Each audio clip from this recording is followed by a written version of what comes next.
तो जैसा कि हम लोगों ने पढ़ लिया था किसके वजह से इलेक्ट्रिक फील्ड, एक सर्कुलर रिंग की वजह से उसके एक्सिस पे इलेक्ट्रिक फील्ड निकालना हम लोगों ने सीख लिया था। अब हम लोग बात करते हैं कि एक मेरा रॉड है, चार्ज रॉड है, स्ट्रेट चार्ज रॉड है, और उसके वजह से हमें इस किसी पॉइंट पे इलेक्ट्रिक फील्ड निकालना होगा, तो हम कैसे निकालेंगे।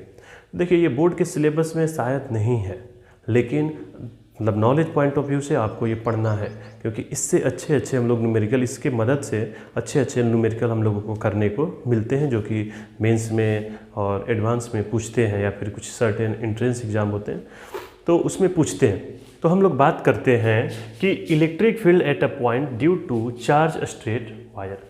एक चार्ज स्ट्रेट वायर है, एक वायर है और कैसा है, स्ट्रेट है, और इसकी वजह से हमें इलेक्ट्रिक फील्ड निकालना है किसी सर्टेन पॉइंट पे।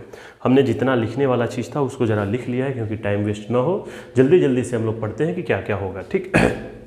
तो ज़रा देखिए, let straight wire of charge density lambda.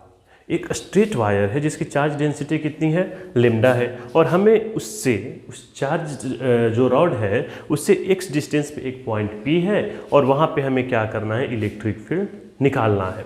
तो देखिए मैंने क्या किया, मान के चलते हैं कि ये एक मेरा रॉड है, ठीक। अच्छा, रॉड के बाद जो रॉड है इस पॉइंट से नीचे से एंगल बीटा बना रहा है और ऊपर से एंगल कितना बना रहा है, अल्फा बना रहा है। मतलब एक रॉड है, ये पॉइंट है, ठीक। तो जो यहाँ से एंगल ये बन रहा है ये बीटा है, और ऊपर वाला एंगल कितना है, अल्फा है।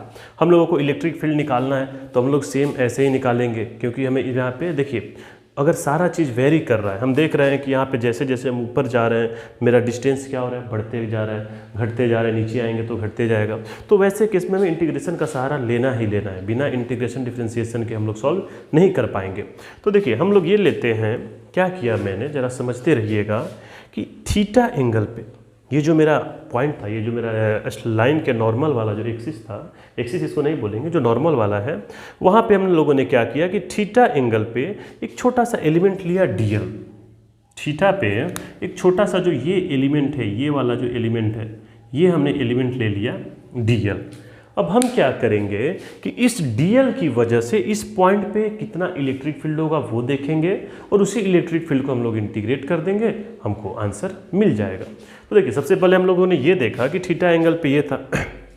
जरा समझिए, टर्मोलॉजी समझते चलिए कि मान लेते हैं कि हम एल लेंथ पे, और ये एंगल कितना बना रहा है, थीटा बना रहा है, डीएल एक छोटा सा लेंथ ले लिए, ये एक्स हमें दिया हुआ है, ये एंगल बीटा है, ये एंगल अल्फा है। अब जरा ध्यान से देखिए, in triangle A B P, आप लोगों को ट्रायंगल ए बी पी दिख रहा होगा, ए बी पी, ये जो मेरा एक ट्रायंगल है इसमें हम टेन थीटा की वैल्यू क्या लिखेंगे भाई, टेन थीटा हम लोग लिखे L by x. Tan theta क्या होता है, परपेंडिकुलर बाई बेस। परपेंडिकुलर कितना है, एल, और बेस कितना है, एक्स है। तो tan theta equals to l by x हो गया। तो बताइए एल की वैल्यू क्या होगी, एक्स टेन थीटा, मल्टीप्लाई कर दिया इधर, एक्स टेन थीटा हो गया। अच्छा, अब हम क्या करते हैं, इसको डिफ्रेंशिएट कर देते हैं। तो डिफ्रेंशिएट किए किसके टर्म में, थीटा के टर्म में। तो क्या आ गया, d l by d theta equals to x sec square theta. Tan theta का डिफ्रेंशिएशन क्या होगा, सेक स्क्वायर थीटा। ये एक्स क्या है मेरा, एक्स कांस्टेंट है, तो इसका डिफ्रेंशिएशन होगा नहीं, तो टेन थीटा का क्या हो जाएगा, सेक स्क्वायर थीटा। यहाँ से हम लोगों ने देखा कि डी एल इक्वल्स टू क्या हो जाएगा, x sec square theta into d theta. ठीक, यहाँ पर हमने ये चीज़ लिख लिया।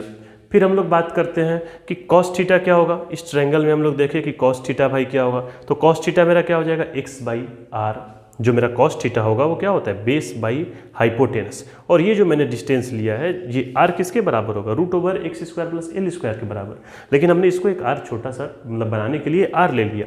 तो कॉस थीटा इक्वल्स टू क्या हो जाएगा, एक्स बाई आर। तो आर की वैल्यू क्या हो जाएगी, x by cos theta. R क्या हो गया, एक्स सेक स्क्वायर थीटा। अब आप लोग ये बोलिएगा कि इतना काहे लिए किए भाई, क्या ज़रूरत था इतना ये करने का, इतना ये करने का, हमको याद करना होगा, एग्जाम में हम कैसे करेंगे आएगा। तो देखिए सबसे पहले दिमाग को शांत रखिए और सोचिए ज़रा कि हमें निकालना है तो हमें क्या क्या चाहिए भाई, चार्ज चाहिए, कि हमें इलेक्ट्रिक फील्ड निकालना है तो 1/4 pi epsilon naught q by r square होता है। तो सबसे पहले हमें चार्ज चाहिए, और फिर क्या चाहिए, हमें डिस्टेंस चाहिए। तो एक बात बताइए, डिस्टेंस हम लोग देख रहे हैं कि वेरी कर रहा है, यहाँ आर है, यहाँ पे कुछ अलग होगा, यहाँ कुछ अलग होगा, तो हमें एक वेरिएबल दिखा, हमें चार्ज दिख रहा है। अच्छा, हम देख रहे हैं कि थीटा भी मेरा क्या है, वेरिएबल, या ढेर सारे चीज़ वेरी कर रहे हैं। तो ढेर सारे जब चीज़ वेरी कर रहे हैं तो हम लोगों की कोशिश ये होती है कि सारे वेरिएबल को जोड़ के हम अपना इक्वेशन एक वेरिएबल में लाएं और उसको हम लोग क्या करें, इंटीग्रेट कर दें। तो हमने वही किया, जो मेरा डीएल था उसको भी हमने थीटा के टर्म में लाया। क्यों? क्योंकि डीएल से ही तो हमें भाई चार्ज निकलेगा, जो चार्ज होगा लैम्डा इंटू डीएल होगा, तो डीएल से ही तो हमें चार्ज पता चलेगा। तो चार्ज के लिए हमने क्या किया, इसको भी थीटा के टर्म में ला दिया, और जो मेरा आर लिखेंगे, ये जो डिस्टेंस लिखेंगे, उसको भी मैंने किस टर्म में ला दिया, थीटा के टर्म में ला दिया। अब जब दोनों मैंने थीटा के टर्म में ला दिया तो हम आसानी से इसको पुट करके थीटा के टर्म में अपना जो इक्वेशन होगा उसको पा लेंगे। तो चलिए, तो हमने देखा कि यहाँ तक हमने देख लिया। अब बताइए चार्ज इन डीएल, ये जो छोटा सा डीएल है इसमें कितना चार्ज होगा। तो जब लेमडा लीनियर चार्ज डेंसिटी है तो लेमडा इंटू डीएल मेरा क्या हो गया, चार्ज हो गया। इसको हम लोग क्या बोल सकते हैं, डीक्यू भी बोल सकते हैं। अब हम लोग बात करते हैं जरा ध्यान से कि इस डीएल की वजह से इलेक्ट्रिक फील्ड किधर की तरह, इधर की तरह। तो इस इलेक्ट्रिक फील्ड का वैल्यू क्या होगा, तो डीई इक्वल्स टू क्या होगा, 1/4 pi epsilon naught dq by r square. ठीक, अब देखिए 1/4 पाई एप्सिलॉन नॉट dq का वैल्यू क्या होगा, lambda into d l upon r square. ठीक है, आर स्क्वायर लिख दिए। अब हम लोग क्या करेंगे कि 1/4 pi epsilon lambda into d l by r square, ये मेरा आया। हम लोग क्या करेंगे, डीएल की वैल्यू यहाँ से पुट कर देंगे और आर की वैल्यू यहाँ से पुट कर देंगे। जब हम इसको पुट करते हैं तो हमने देखा कि डीई इक्वल्स टू क्या हो गया, 1/4 pi epsilon naught lambda, d l की जगह क्या है, x sec square theta into d theta upon r square की जगह हम लोग क्या लिखेंगे, x square sec square theta. ठीक, एक एक्स से एक एक्स खत्म, सेक स्क्वायर से सेक स्क्वायर खत्म। तो जो डीई का वैल्यू आया 1/4 pi epsilon naught lambda by x into d theta. जरा समझिएगा। अब बताइए क्या मेरे सारे इक्वेशन एक वेरिएबल में हो गया, थीटा के टर्म में हो गया। एक्स तो भाई कांस्टेंट है, कुछ लेना देना अब हमें है नहीं। अब समझिए ये मैंने क्या निकाला, अभी कंप्लीट नहीं हुआ है। ये मैंने क्या निकाला, डीई निकाला। डीई क्या है कि इस छोटे से एलिमेंट की वजह से इलेक्ट्रिक फील्ड है। अब जरा ध्यान से देखिए कि ये एंगल अगर थीटा है तो क्या ये एंगल भी थीटा होगा, ये थीटा है तो ये भी थीटा होगा। अच्छा, डीई का इधर कंपोनेंट क्या हो जाएगा, डीई कॉस थीटा, और डीई का इधर वाला कंपोनेंट क्या होगा, डीई साइन थीटा। ठीक, तो अब हम लोग क्या करते हैं कि एक जो है इस पॉइंट के अलोंग करते हैं, मतलब इसको एक्स डायरेक्शन मान लेते हैं और इसको वाई डायरेक्शन मानते हैं। तो सबसे पहले हम लोग इलेक्ट्रिक फील्ड निकालते हैं एक्स के अलोंग। तो हम लोग क्या निकालते हैं, एक्स का वैल्यू निकालते हैं। तो देखिए यहाँ पे हम लोग लिखते हैं कि electric field x equals to क्या हो जाएगा बताइए, जो मेरा एक्स होगा वो इंटीग्रेशन डीई कॉस थीटा होगा। मतलब हमें एक्स एक्सिस के अलोंग इलेक्ट्रिक फील्ड निकालना है तो क्या हम डीई कॉस थीटा को इंटीग्रेट कर देंगे तो हमें पता चल जाएगा। ठीक, तो बताइए इंटीग्रेशन डीई का वैल्यू क्या है, 1/4 pi epsilon naught lambda by x into d theta cos theta. अच्छा, ये सारे के सारे कांस्टेंट है, कांस्टेंट को बाहर निकाल लो। तो lambda by 4 pi epsilon naught x, ये क्या हो जाएगा, कॉस थीटा डी थीटा। कहाँ से कहाँ तक, माइनस बीटा से अल्फा तक। बोलेंगे कि माइनस बीटा से क्यों, क्योंकि देखिए ये एंगल इससे नीचे है और एक एंगल क्या है, ऊपर है। तो हम लोगों ने क्या ले लिया, माइनस बीटा से अल्फा तक। इसको हम लोग सॉल्व करेंगे तो क्या आ जाएगा, lambda by 4 pi epsilon naught x, इसका हम लोग करेंगे इंटीग्रेशन तो ये हो जाएगा sine theta minus beta two alpha. तो क्या आ जाएगा, lambda by 4 pi epsilon naught x, और ये हो जाएगा मेरा sine alpha plus sign beta. तो ये मेरा क्या हो गया, एक्स, मतलब इलेक्ट्रिक फील्ड किसके अलोंग, एक्सिस के अलोंग, मतलब जो एक्स एक्सिस है उसके अलोंग इलेक्ट्रिक फील्ड कितना आ गया, sine alpha plus sign beta. और उसी तरीके से हम लोग क्या निकालेंगे, ई वाई निकालेंगे। ई वाई का मतलब क्या, ये वाला कंपोनेंट। तो बताइए ई वाई निकालने के लिए क्या हम लोग डी साइन थीटा को इंटीग्रेट कर दें तो क्या मेरा ई वाई निकल जाएगा। तो डी साइन थीटा की वैल्यू क्या है, डी का वैल्यू रखेंगे सेम यही वैल्यू, सारा का सारा इतना हम डायरेक्ट ये स्टेप लिख रहे हैं, ये स्टेप डायरेक्ट लिख रहे हैं। तो जब हम इसको देखेंगे तो जब कांस्टेंट बाहर निकाल देंगे सारा तो x और ये क्या हो जाएगा integration sine theta D theta, कहाँ से कहाँ तक, माइनस बीटा से लेकर अल्फा तक। तो जो ई वाई का वैल्यू हो जाएगा lambda by 4 pi epsilon naught x, और ये मेरा क्या हो जाएगा माइनस कॉस थीटा, कहाँ से कहाँ तक, अल्फा से लेके माइनस बीटा तक।